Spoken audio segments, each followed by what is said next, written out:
if I were to ask you to think of the name Jaguar, that may evoke images of this. Or perhaps if you're an automotive tragic like myself, it will evoke you of things like this, the Jaguar Motor Company. Now, over the course of history, few cars have had as much of an historical impact on the automotive world as that of Jaguar. And what we have here today is one of their best examples, in my opinion, the 2006 Jaguar XK. Now, to me, Jaguar seems like it's always trying to go back to the glory days, most notably with the E-Type.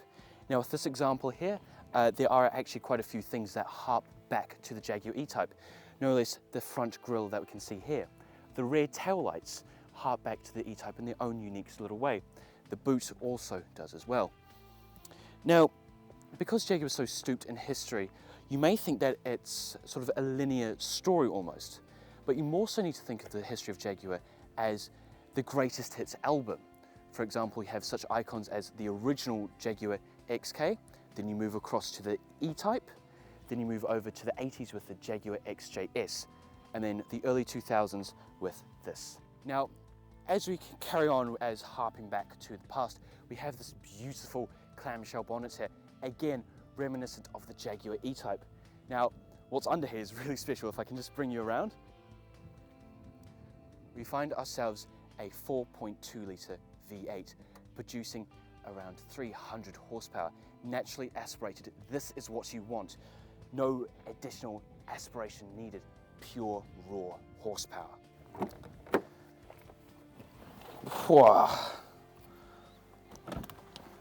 Now, sorry. Now, as we step inside, you're greeted by an interior that just oozes old English luxury. No less the walnut style wooden dashboard that we see here and the pale blue leather. Quite a unique color combination, so I'm told.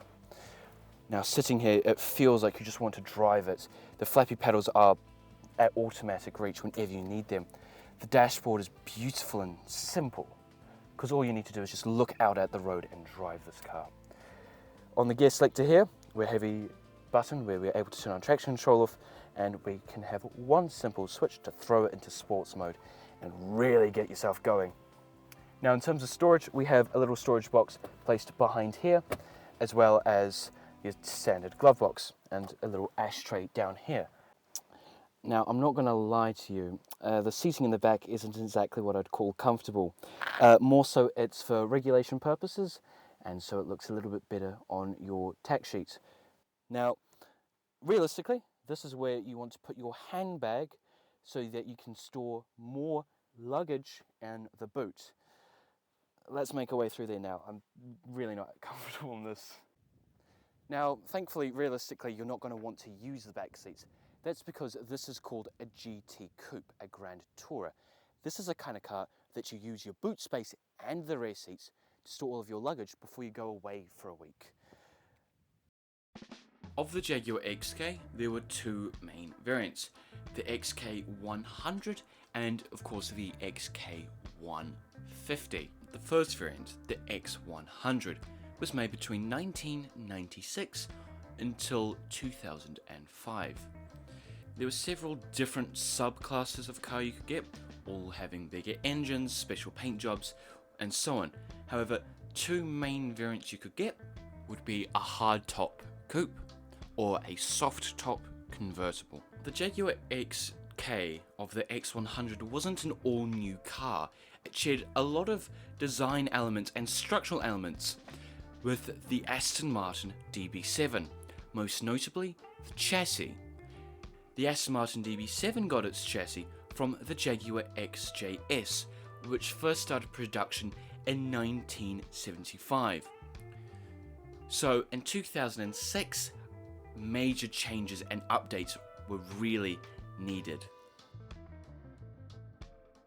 In 2006, we got the second generation of the Jaguar XK, the X150, introduced in 2006, continuing all the way up until 2014.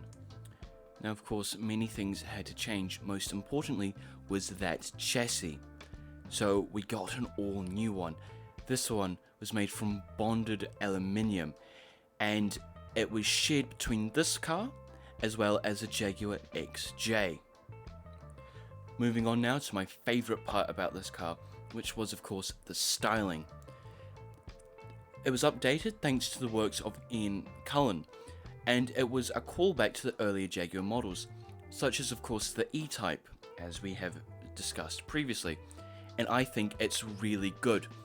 To be honest, I wasn't completely sold on it at first, but after having been able to spend a little bit of time with the car, it just excited me every time.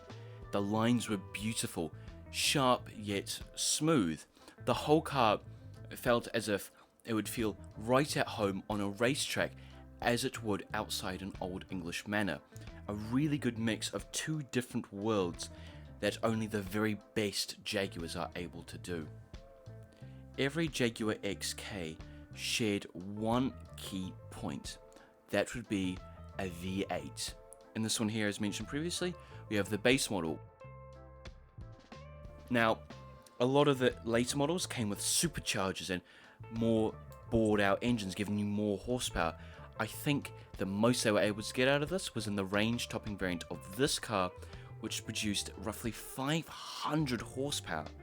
However, having been in this car, it doesn't feel like you need much more. It's got all the power you could ever need.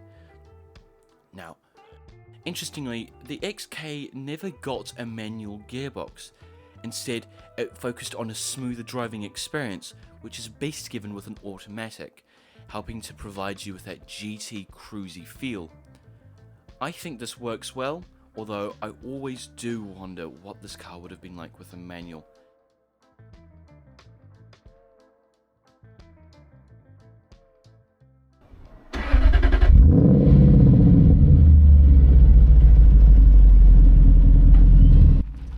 Now let's talk about what is really important here, the driving experience. And yes, although we do have a 4.2 litre V8 pushing out around 294 horsepower and 303 pound-feet of torque, it's more about the delivery of that power. We have a 0 to 60 time of 6.2 seconds, which is impressive enough, but what makes it special is how it delivers that performance. It's smooth, it is refined, it has a certain old school charm that I don't think we'll really get from anything else of this era. And I mean, come on, listen to that V8 purr its way along. It's not over the top, but it's just enough presence to make you feel like you're driving something a little bit special. That's the thing about the XK, it doesn't need to shout, it just quietly commands respect, a little bit like an actual Jaguar. On the road, the car feels composed, the adaptive suspension makes it versatile, it can soak it up through the bumps when you need, but when you want to have some fun, it firms up and offers precise and controlled handling. It's not a race car, but it's definitely no slouch. It's easy enough to find a car that can do one of those things, but to find a vehicle that can not only be a heavy luxury grand tourer or being a pretty good sports car, well, that's as rare as hen's teeth, and yet the XK does it all.